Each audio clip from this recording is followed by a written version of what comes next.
Jadi apa yang sesungguhnya? Apa yang sesungguhnya kita definisikan tentang selamat di dunia, nyaman di dunia, aman di dunia. Tidak ada rasa aman di dunia ini. Yang menjadikan nyaman dan aman di dunia ini kalau Bapak Ibu senantiasa berinteraksi dengan Al-Quran. Loh, ini anugerah Pak. Jadi makanya Al-Quran itu bisa memberikan energi rasa aman. Sakinah namanya. Makanya bacalah Al-Quran itu. Tidak paham, tidak apa-apa. Karena membacanya Allah akan berikan energi sakinah. Sakinah rasa tenang tadi itulah yang menjadikan kita bisa menyikapi, merespon dari setiap masalah yang kita hadapi dengan tenang. Karena Allah memberikan anugerah dari Al-Quran itu. Loh sudah baca Al-Quran kok bisa masih susah hidupnya.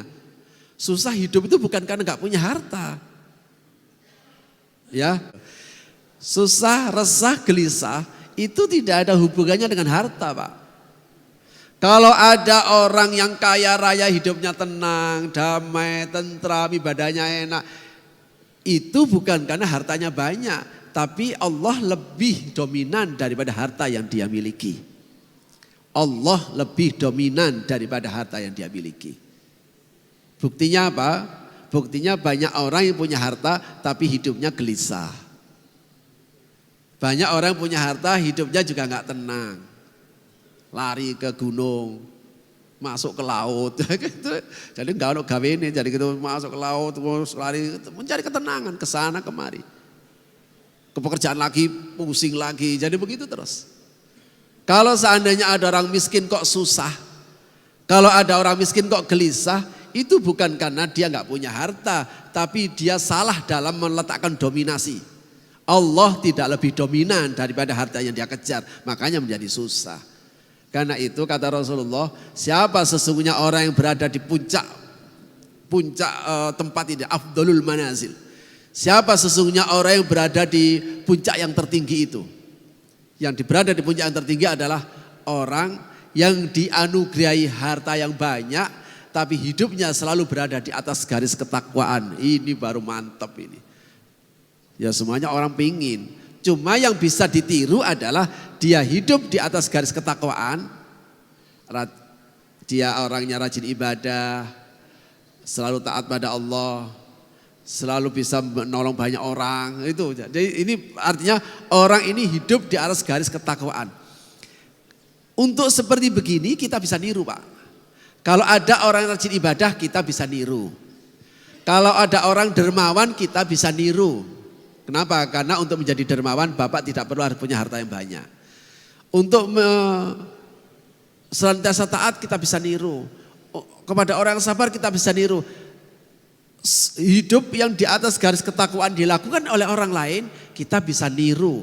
Yang tidak bisa kita tiru adalah kayanya. Yang tidak bisa kita tiru menjadi kayanya yang gak bisa ditiru. Sialnya kita pingin kaya seperti dia ini loh, Masya Allah. Heran. Padahal jelas gak bisa ditiru. Gak bisa Pak. Gak bisa ditiru. Jadi orang kaya itu gak bisa ditiru. Orang bisa niru cara kerjanya. Tapi orang gak bisa niru nasibnya. Orang bisa niru punya ilmu. Oh dia punya ilmu. Dia sekolahnya itu di Amerika. Bisa kalau kita punya kecerdasan. Tapi nasib dia gak bisa ditiru. Nah kalau begitu wah terus Pak, makanya di grade yang kedua, ketika ada orang yang tidak dianugerahi harta yang banyak, dia nggak punya harta yang banyak, tapi dia wawasadiqun niyah, kata Rasulullah, kalau dia itu punya niat yang benar, niat yang baik, niat yang sungguh-sungguh, ya Allah kalau engkau berikan aku harta yang banyak saya akan lakukan seperti dia, saya akan bantu banyak orang. Saya akan sedekah ke sana, saya akan sedekah sini, saya akan angkat anak yatim dan sebagainya. Ya Allah kalau kau aku berikan. Kalau ini serius dia begini, apa kata Rasulullah? Wahuma ala sawa. Dua orang ini dalam posisi yang sama. Oh, jadi gitu.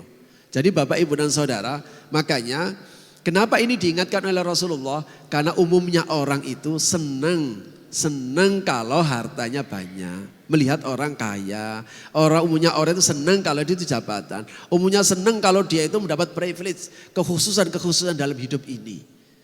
Ya ini kita bicara umum ya, makanya kita jangan jadi orang umum.